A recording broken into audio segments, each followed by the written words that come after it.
The world of Euphoria is a vibrant and often brutal landscape where teenagers navigate the treacherous waters of addiction, identity, and trauma under the glare of neon lights and social media scrutiny.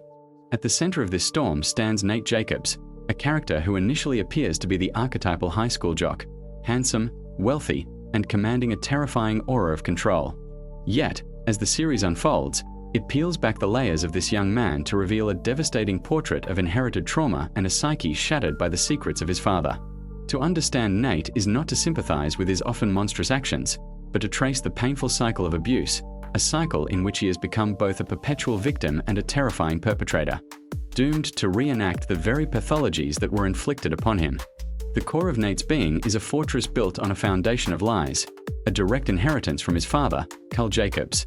Cal presents a public facade of perfect suburban masculinity, a successful businessman, a family man, a pillar of the community. This is the first and most crucial lesson Nate learns: the importance of the performance. Behind closed doors, however, Cal harbors a secret life filled with repressed homosexuality, recorded sexual encounters, and a deep, self-loathing shame. For Nate, discovering his father's hidden stash of videos as a child was a foundational trauma. He didn't just see explicit content.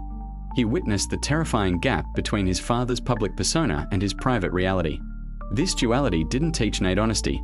It taught him that identity is a weapon, that truth is something to be hidden, and that the darkest desires must be buried beneath a meticulously constructed image of strength. This early exposure to his father's secrets warped Nate's entire understanding of masculinity, sexuality, and power. Nate internalizes his father's self-hatred and projects it outward with brutal force. He becomes obsessed with controlling the narrative around him, crafting his own performance of hypermasculinity to counter the perceived weakness he associates with his father's hidden life. His physique, his aggression on the football field, his dominance over his peers, all are frantic attempts to scream a version of masculinity that feels unassailable. Yet, this performance is incredibly fragile. Any threat to this facade, any hint of the vulnerability or weakness he sees in his father, triggers a volcanic rage. This is why his relationships, particularly with women, are so toxic. He cannot see women as full human beings, but rather as instruments in his play for control or as mirrors to reflect his own curated image. His treatment of Maddie is a masterclass in coercive control, marked by possessiveness, jealousy, and physical violence.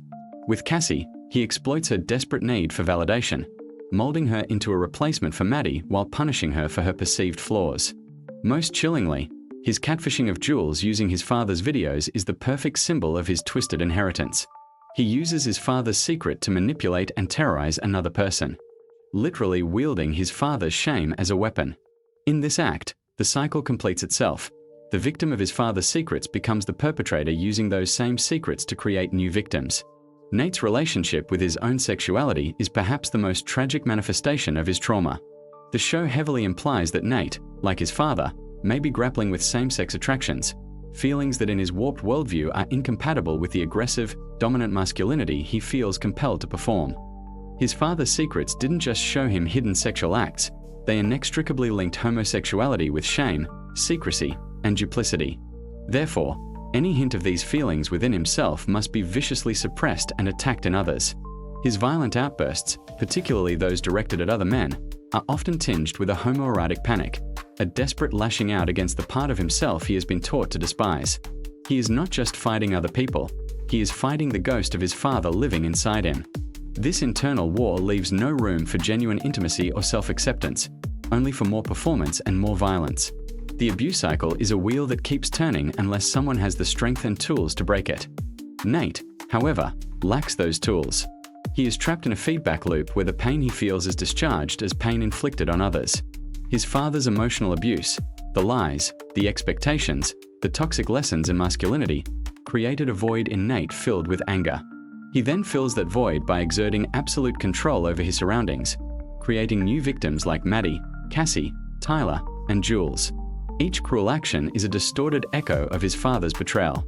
Even his moments of apparent vulnerability or confession are often calculated moves within a larger game of control, demonstrating how deeply the instinct to manipulate, rather than connect, is ingrained in him. He is a prisoner of a script he did not write, forced to play a role that is slowly destroying him and everyone he touches.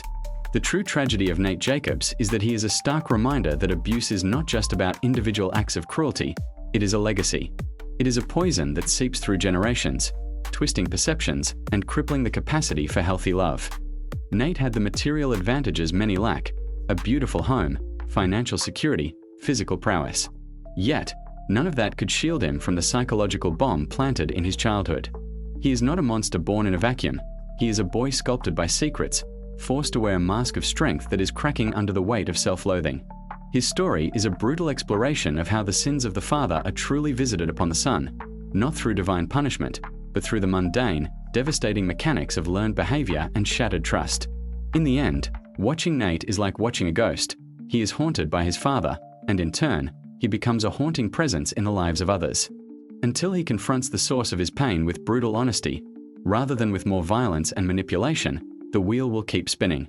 His journey, so far, is a devastating illustration that sometimes the hardest chains to break are the ones you cannot see, the ones woven into your very understanding of who you are and what love means, passed down like a cursed heirloom from a father who, himself, was likely once a broken boy carrying someone else's secrets.